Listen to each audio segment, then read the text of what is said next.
Okay, we've got the pump mounted. You can see I installed one of these brake line brackets. Put that through there. And then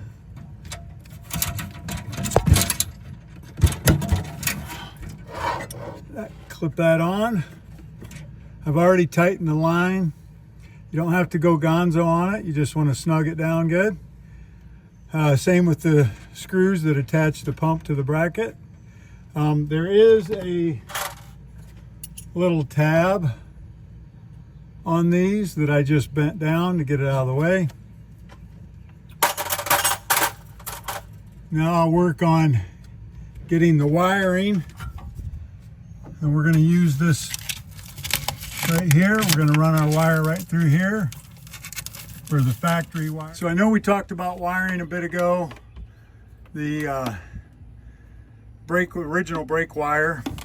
So I pulled out the excess from the belly, and we're going to feed that back through.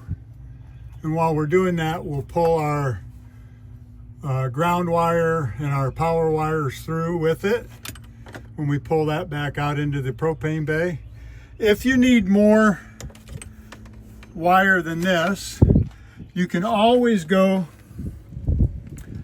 down to a little farther down in the belly, drop your coroplast, cut it off back there, and then pull it out so you won't have to splice anything onto this should you say want to mount your pump on the other side, or for whatever reason you need to put it in a different spot. I try and keep all my pumps as close to my battery power and ground as possible, along with my brake feed. So anyway, back at it. Okay, we've got our 3 wires that we need to pull back through, our ground and both of our power supplies. Purple again is for the breakaway circuit, the black is for the operating circuit, and the white is the ground for both. We're attached to our wire, our original brake wire that goes up to the pin box, goes through that wall. If we take this off here, you can see it right here. So we're just going to pull that out until we get our 3 wires. And there's our 3 wires, which we need for the pump. And then the red one is our sheathed wire, which has our brake circuit in it, and the original ground wire that we're going to convert to the breakaway circuit. And we'll make that switch up at the pin box for the breakaway switch. One side of this is always hot, the other is not. Currently that is attached to the blue wire that goes to the electric brakes. We're going to detach that, and we're going to connect it to the ground wire on the brake cable that goes back there, which is now going to our pump, and that'll become our designated breakaway circuit. Back at it. Okay, so I want to show you something here. As you can see, this box is loose, and these have been dislodged from their location. It's usually due in part to not getting it unplugged from the truck and pulling them loose. So I'm going to reattach the box and make it secure. We'll put these back into their position where they belong. We'll tighten this, readjust this, and tighten this up. And then we're going to make a wire connection. If you look here, you see that black wire next to the 2 blue ones. We're going to remove that from these 2 blue ones. That's your breakaway wire. That's the cold side. And we're going to find the ground wire that goes to the back to the original electric brakes.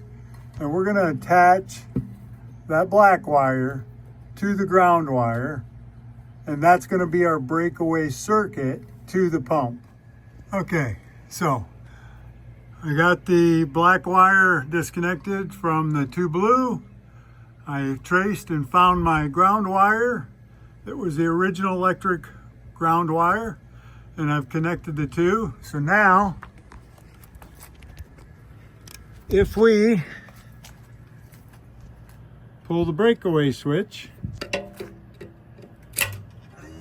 the pump will run. Okay, so, and as far as the wiring goes, we've come in here, connected our purple wire, which is our braking circuit, to a positive on the 12-volt battery system. And then this is our fused brake wire circuit for braking. So we have, that's a black wire originally. And then of course our ground is right behind this, attached to the ground bus bar.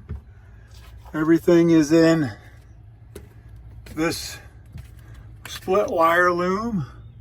Runs over here, goes up into that wire right there, right here, and then feeds back outside right there to our pump. And right here's all our connections: purple to purple, white to white, black to black, blue to blue, and our ground white wire to our brown breakaway wire, which is what we just showed you up in the pin box. Always leave yourself some wire, some extra wire. A couple feet is nice. We can coil this up out of the way, put it in some split wire loom. Should this ever have to be replaced, it makes it easier for the next person that they've got wire right there to work with. Get your connections out to where you can get to them. So the pump is wired. We have to test it with the truck. And now we're moving on to running the brake lines. Okay, 2019 F350. This model does not have the digital dash. So we're gonna use this control pad. We're gonna go until we get to the main menu. We're gonna scroll down to towing, and we're gonna select to enter that with the right key. And then we're going to scroll down to trailer options. We're going to change trailer settings, and then we're going to scroll down until we find brake type. We're going to go in there. Is that your name of your trailer, Daisy? Yep, Daisy. Okay, we're going to select Daisy, and now you can see it's set on electric surge or electric brakes. We're going to go to electric over hydraulics, so drop down one, select that. Use the left arrow key to come back out. Now, before we go anywhere, we're going to drop down one more, and that's brake effort. Brake effort, we're going to select Daisy again. So we have low, medium, and high. So depending on the size of your trailer is going to depend on where you put this. This is like what would be considered a brake boost. So if on low setting, let's just say, we're going to use some numbers here. We're going to pull out of thin air. On low setting, when you first touch the brake pedal, the amount of voltage that either the electric brakes or the pump sees is going to be 5 volts. If we run it on medium, where it's currently at, then it's going to be 6 volts. And if we go to high, then it's going to be 7 volts. For this application on the reflection, I recommend medium.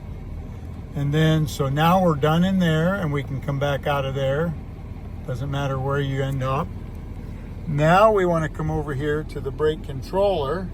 You can see there's a plus and minus button, and then there's also a manual engagement. Okay, so we're going to clear our codes. We're going to press that minus button just to see where it's at. He was on 7. Did you see that? We're going to start it on about 5 to start. That's going to be our starting point. So now we're going to go plug in the trailer, and we're going to make sure that the pump functions off of the manual brake controller. That's all we need to test it with. And then when we go for a test drive or the controller setup and break in, then we'll be using that some more down there. Okay, we're going to test the pump now. Okay, go ahead.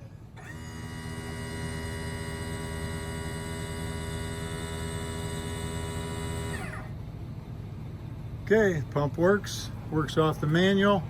It'll work when you go for a drive. All right, I typically like to plug in wherever we are towing from. So if it's a bumper pull from the bumper, if it's a fifth wheel, and you have a plug inside, we want to plug in there.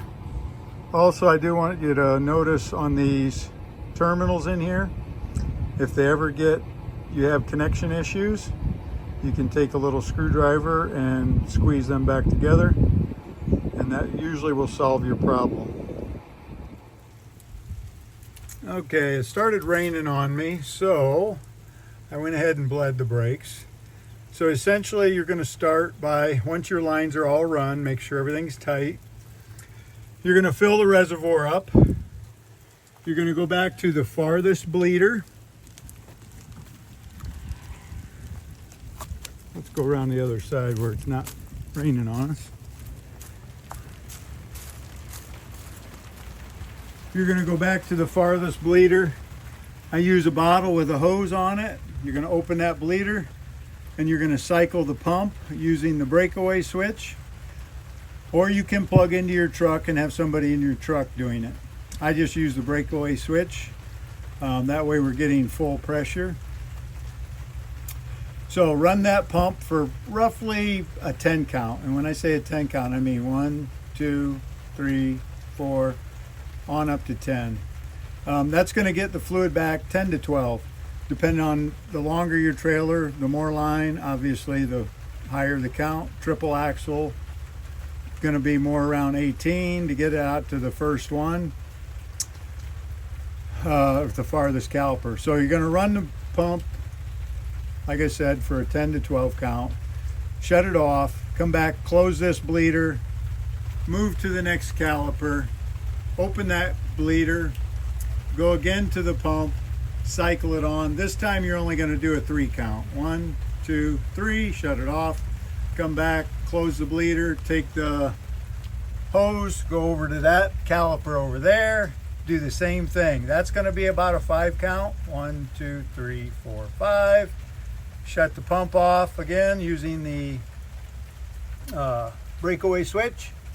And what we're doing is we're pre-filling all the calipers. We're getting fluid in the lines and we're getting the air out of the pump. So once we've pre-filled all 4 calipers using that process, then we're going to go back to the pump, fill it up again, because if you run it out of fluid, you have to start over. You just introduced air. Fill it up again. Now everything should be closed off and tight. At that point, have somebody watch your lines at the back, turn on the pump, and you're going to pressurize the system. When you pressurize the system, it's going to free run for a little bit, and then you'll hear it load up right at the end. That's how you know that you're at max pressure. Then you're going to come back to the very first caliper where you started again. You're going to put your hose on and you're going to crack that open just for like maybe 1 second, like a 1, maybe a 2 count, depending on how much air comes out of it. Close it off, go to that caliper, do the same thing. Close it off, go to that caliper. The whole time the pump is running full pressure. Okay? You're gonna be able to bleed all 4 of them. On a triple axle, you could bleed all 6 of them. And then you're going to turn the pump off again. You're going to top off the fluid level.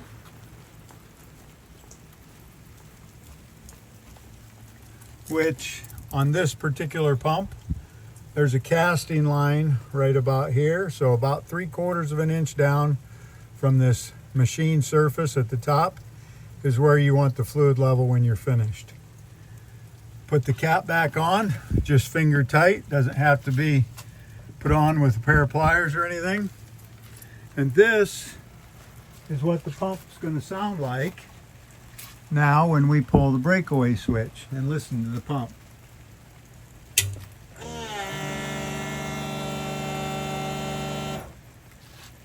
I don't know if you realize that, but if you heard that, it immediately loaded up and sounded like it had pressure on it.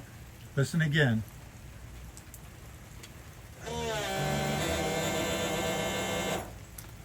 That's the way it should sound when you're done bleeding it. If it has any free run up front, or if you have any delay when you push the pedal in the truck when you take it out and drive it, before the trailer comes in, there's air in the lines. This pump is within 0.3 of a second, already at 200 psi, ramping up to whatever your set point is. So there is no conceivable delay that you should feel in the truck when applying the brakes on the pedal in the truck. It should just come right on. Okay, an easy way to lift a heavy tire and wheel combination is, once you get into place, use your legs and just lift up a little bit, place it on, oops, and then put your lug nuts on.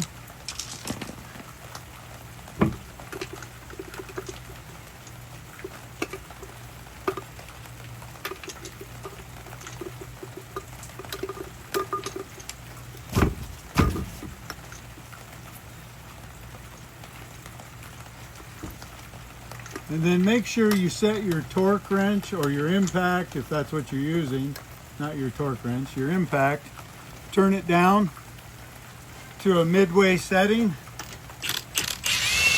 Start at the top and just draw it up a little.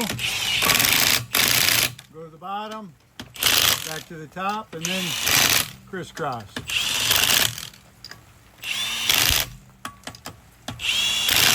Leave some room for your torque wrench to actually torque the lug nut.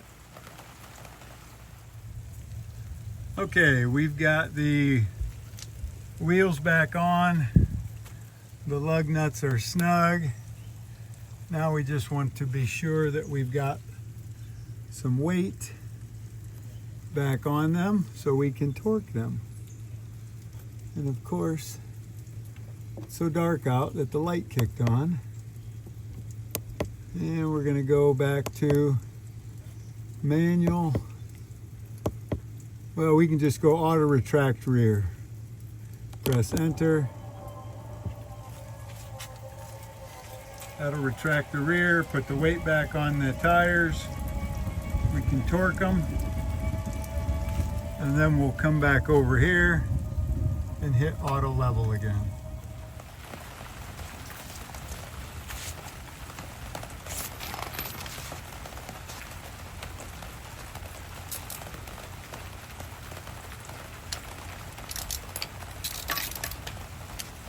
Okay, we're going to torque the lug nuts to 110. Don't get in a hurry, just nice and slow. Crisscross pattern. 1/2 inch, we torque to 110. 9/16 we torque to 120. We were just having a discussion about torques, and the customer says they torque them to 100. And that's fine, 100's still tight, but today we put them at 110.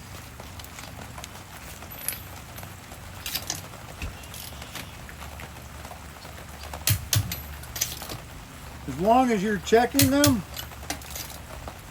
on a regular basis, and you should do that before every trip, you'll be fine. You won't ever have any lug nuts come off and lose a tire.